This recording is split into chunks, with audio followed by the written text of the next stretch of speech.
Good evening. It's evening now here at the third day of the MI Paracon in Sault Ste. Marie, Michigan, Cowaden Casino, a ring a ding dong dandy of a 3-day event. We're winding down here.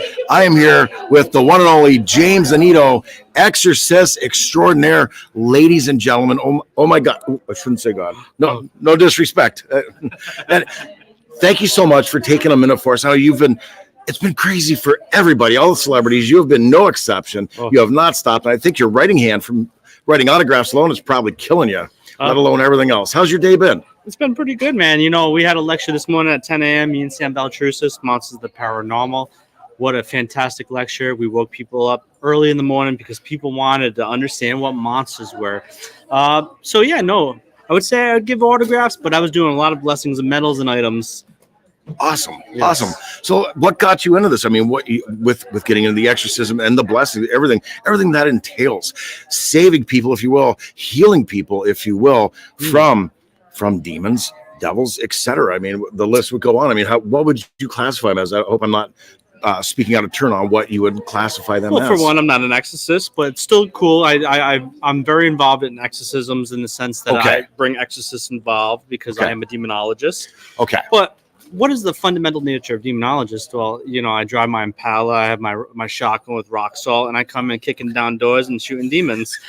But in all seriousness, though, what really got me involved with demonology is that I, for once, did not believe it. And then being involved in the paranormal field, seeing people scared in their homes, it kind of made a light bulb pop up above my head and said, you know, there is things that I do not understand as an individual. Yes. And I want to delve deeper into the evil and not just the good. Wow. Okay.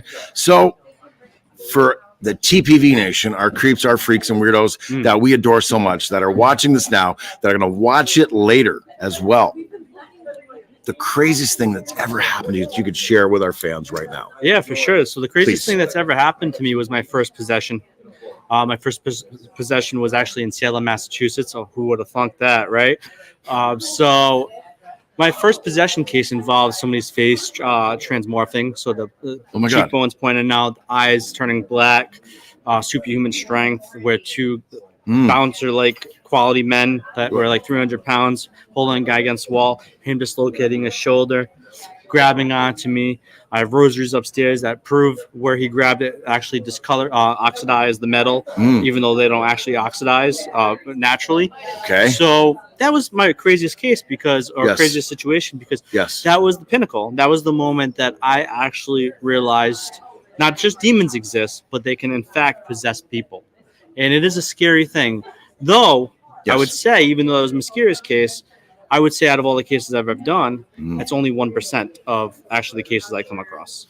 Okay. Now, in some cases, I mean, would you come across people where they're just, unfortunately, mental health is a big thing? And I know, I shouldn't say I know, but I imagine there's a heck of a docket of a list of questions and checking them out. Go to your doctor first. Are you okay? Are you on any medication? That's got to be, are you a drug addict? All the above and more. Yeah, you hit it on the nail because one thing I do have is I'm working on my psychology degree, but also on top of working on my psychology degree is when working with the church, because I was a deacon with Old Catholic Church, but still assist in evaluating cases.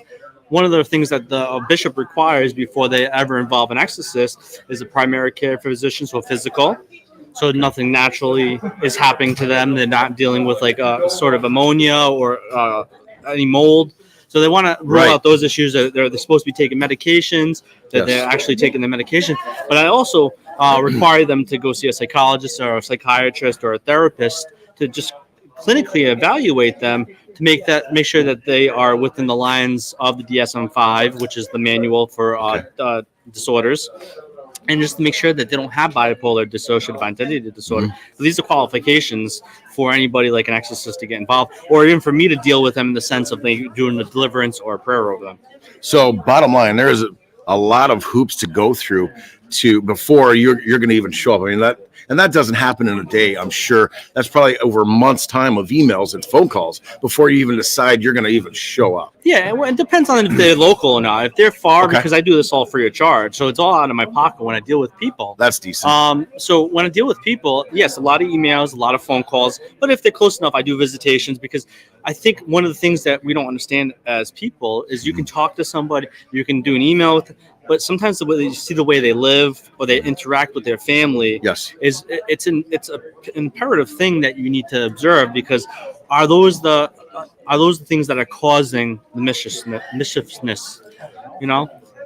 Okay. So with that being said, James, I want to say thank you so much for taking the time right here, right now, to talk with us right here at the MI Paracon, the WrestleMania of Paracons. It's been a ring and ding dong dandy of a time here all 3 days. James Annitto, demonologist. I got it right this time, and I apologize for that. You're good, man. But I'm going to show you a photo of my own stuff in a minute here when we're done. I want to get your thoughts. Oh my God, I'm going to pick your brain. But we will see you all on the other side. MI Paracon wrapping up. The 3-day event is almost over. In the meantime, and in between time, happy hauntings. Woo!